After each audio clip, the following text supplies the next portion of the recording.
21শে October 1824 সালে প্রথম Joseph Epstein একটা আবিষ্কার করেন সিমেন্টের, যেটা একটা বৈপ্লবিক পরিবর্তন আসে কনস্ট্রাকশনের জগতে।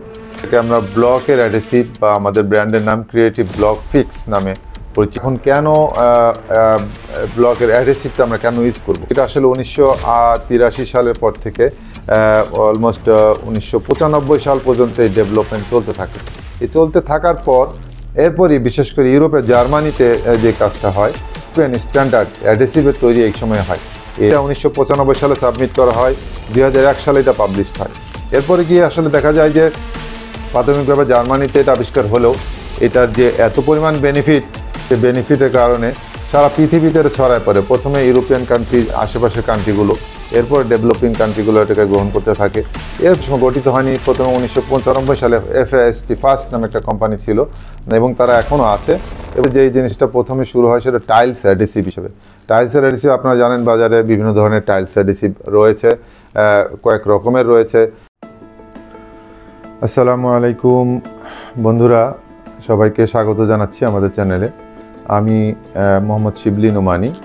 বেসিক্যালি আমার পড়াশোনা ঢাকা বিশ্ববিদ্যালয়ে ম্যানেজমেন্টে। এরপর দীর্ঘদিন একটা সিমেন্ট কোম্পানিতে, একটা মাল্টিন্যাশনাল কোম্পানিতে জেনারেল ম্যানেজার সেলস অ্যান্ড মার্কেটিংয়ে কাজ করেছি। আজকে আমি আপনাদের সামনে এসেছি বিল্ডিং ম্যাটেরিয়ালস কর্পোরেশনের পক্ষ থেকে। আমি বিল্ডিং ম্যাটেরিয়ালস কর্পোরেশনের ম্যানেজিং ডিরেক্টর এবং সিইও হিসেবে কাজ করছি। আমরা বেসিক্যালি কতগুলো বিষয় নিয়ে যেটা কাজ করি, আজকে সেগুলো নিয়ে একটু আলোচনা করতে চাই। বেসিক্যালি অনেকগুলো বিষয় নিয়ে মডার্ন কনস্ট্রাকশন রিলেটেড যে ম্যাটেরিয়ালসগুলো আছে, এই সমস্ত ম্যাটেরিয়ালসগুলো নিয়ে আমরা কাজ করি। আমরা অ্যাডহেসিভ নিয়ে কাজ করি, ব্লকের অ্যাডহেসিভ, টাইলসের অ্যাডহেসিভ, আমরা অ্যাডমিক্সচার নিয়ে কাজ করি। আমরা কনস্ট্রাকশন গ্রাউট নিয়ে কাজ করছি, thin plaster, thin bed plaster যেটাকে বলে। এরপরে রয়েছে construction grout, floor hardener, waterproofing, fairface plaster, skim coat, এই ধরনের অনেকগুলো, ওয়াটার রিপ্লেন্ট, ডেকোরেটিভ প্লাস্টার, এই ধরনের আধুনিক যে জিনিসগুলো বিশ্বে দীর্ঘদিন ধরে ব্যবহার হয়ে আসছে, যেটা বাংলাদেশে এখনও ওরকমভাবে চালু হয়নি, আমরা ওই সমস্ত প্রোডাক্টগুলো নিয়েই অনেকদিন ধরে কাজ করছি। আমাদের প্রতিষ্ঠানের নাম হলো বিল্ডিং ম্যাটেরিয়ালস কর্পোরেশন, আর আমাদের যে ব্র্যান্ড নিয়ে আমরা কাজ করি সেটার নাম হলো ক্রিয়েটিভ কেমিক্যাল। তো আমরা আজকে অনেকগুলো product, adhesive, admixture, waterproofing, skim coat, plastering, এতগুলো নিয়ে কথা বলতে পারবো না। আমরা আজকে শুধু অ্যাডহেসিভের মধ্যে কয়েক রকমের অ্যাডহেসিভ আছে, ব্লকের জন্য অ্যাডহেসিভ আছে, টাইলসের জন্য অ্যাডহেসিভ আছে কয়েক রকমের। তো আমরা বেসিক্যালি আজকে বাংলাদেশে যে প্রোডাক্টটা আমরা প্রথম নিয়ে এসেছি, যেটা বাংলাদেশে অদ্যাবধি ছিল না, যেটাকে আমরা ব্লকের অ্যাডহেসিভ বা আমাদের ব্র্যান্ডের নাম ক্রিয়েটিভ ব্লক ফিক্স নামে পরিচিত, আজকে এই প্রোডাক্টটা নিয়ে আলোচনা করব। আমাদের আলোচনার মূল বিষয়বস্তু হচ্ছে যে আমরা এতদিন ধরে সিমেন্ট এবং বালুর মর্টার দিয়ে কাজ করে এসেছি। তো আমরা এখন কেন ব্লকের অ্যাডহেসিভটা আমরা কেন ইউজ করব? তো এই সম্পর্কে আমি কিছু আলোচনা করতে চাই, যে আমরা ব্লকের অ্যাডহেসিভ দিয়ে কেন করব, এর সুবিধা কী আছে, যেটার কারণে সারা পৃথিবীতে অনেক দিন ধরে চলে আসছে। তো প্রথমে আমরা অ্যাডহেসিভের একটা শর্ট হিস্ট্রি নিয়ে একটু আলোচনা করতে চাই। তো হিস্ট্রি হিসাবে আসলে অ্যাডহেসিভটা কীভাবে আসলো, এর প্রথমে আমাকে যেতে হবে আসলে সিমেন্টের উৎপত্তিতে। তো পৃথিবীতে 21শে অক্টোবর 1824 সালে প্রথম জোসেফ এপস্টিন একটা আবিষ্কার করেন সিমেন্টের, যেটার পরে বা সারা পৃথিবীতে এই বাড়ি লাগানোর বা বাড়ি করার জন্য বা জোড়া লাগানোর জন্য মানুষ আগে যেটা প্রাকৃতিক বিভিন্ন ধরনের আইটেম ব্যবহার করত, এর পরবর্তীতে একটা যুগান্তকারী পরিবর্তন হয় 1824 সালে, যখন এপস্টিন তিনি সিমেন্ট আবিষ্কার করেন। এরপর সারা পৃথিবীতে একটা বৈপ্লবিক পরিবর্তন আসে কনস্ট্রাকশনের জগতে। এরপরে এটার সাথে কিছু ডেভেলপমেন্ট চলতে, স্যার আইজাক চার্লস জনসন নামে এক ভদ্রলোক, উনিও এটার উপর অনেক ডেভেলপমেন্টের কাজ করেন। তো 1824 সাল আসলে পৃথিবীতে সিমেন্টের মাধ্যমে পৃথিবীতে সর্বপ্রথম এই যে কনস্ট্রাকশনের যে হিস্ট্রি, এটা বদলাতে শুরু করে। এরপরে মানুষ কাজ করতে করতে করতে প্রথমে এরকম মোটা প্লাস্টার দিয়ে কাজ করতো। তো 1960 সালের দিকে, অলমোস্ট 1824 সালের পরে 1960, মানে অলমোস্ট মানে অনেক বছর পরে গিয়ে 1960 সালে, মানে 100 বছরের বেশি সময়ের এরপরে মানুষ লাইমস্টোনের উপর বেসিস করে কিছু থিন প্লাস্টারের আইডিয়া ডেভেলপ করে, এবং এটাও ডেভেলপমেন্টের কাজ ধীরে ধীরে ধীরে ধীরে চলতে থাকে। এর পরবর্তীতে জৈব রসায়নবিদ ক্যারি মুলিস, উনি প্রথম যে আবিষ্কারটা করেন 1983 সালে, যে আবিষ্কারের ফলে শতাব্দীতে আর একটা বড় ধরনের পরিবর্তন সাধিত হয়, সেটা হলো উনি আসলে পলিমার চেইন রিয়াকশন পিসিআর যেটাকে বলি, এই পলিমার চেইন রিয়াকশনের উনি আবিষ্কারক হিসেবে 1983 সালে যেটা শুরু হয় এবং যেটা সে সারা পৃথিবীতে স্বীকৃতি পায় 1993 সালে নোবেল পুরস্কারের মাধ্যমে। তো ওনার যে পলিমার চেইন রিয়াকশন যে জিনিসটা, আপনারা একটা ছবি যেটা দেখতে পাচ্ছেন, আমরা সবাই জানি মলিকুলাসের এই মলিকুলারের চিত্রটা।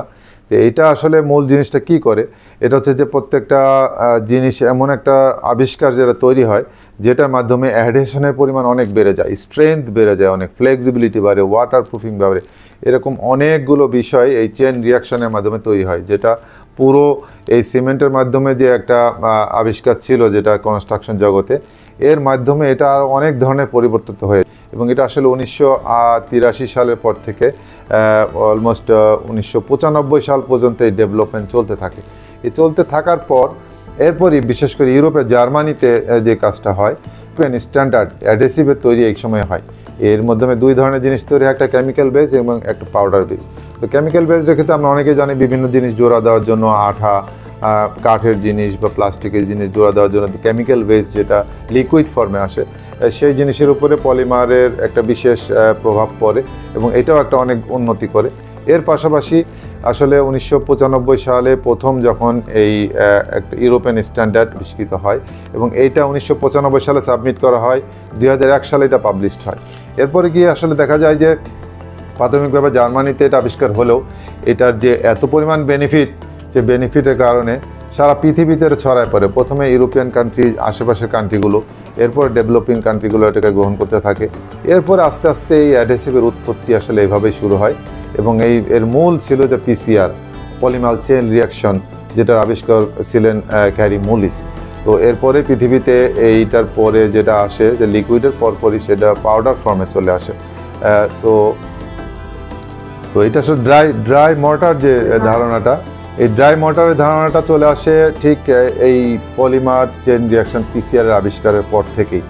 এরপর থেকে বিভিন্ন ধরনের ডেভেলপমেন্ট পৃথিবীতে চলতে থাকে, আসতে থাকে, আস্তে আস্তে এটা ছড়াতে থাকে। তো আমরা গিয়ে দেখতে পাই যে আমরা যদি আজকে 1995 সালকেও বেশ ধরি, আর যখন থিন বেড প্লাস্টারিং শুরু 1960 সালে, সেটা অলমোস্ট অনেক বছর আগে।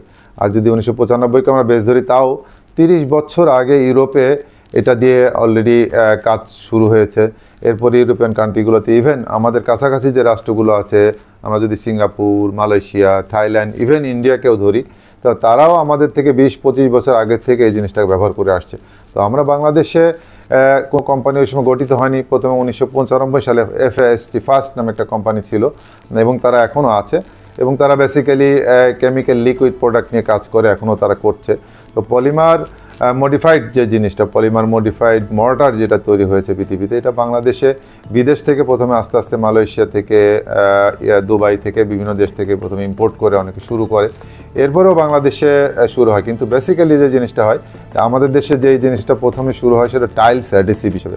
টাইলসের অ্যাডহেসিভ আপনারা জানেন, বাজারে বিভিন্ন ধরনের টাইলস অ্যাডহেসিভ রয়েছে, কয়েক রকমের রয়েছে, যেটা দিয়ে টাইলসের জন্য বেসিক্যালি হয়।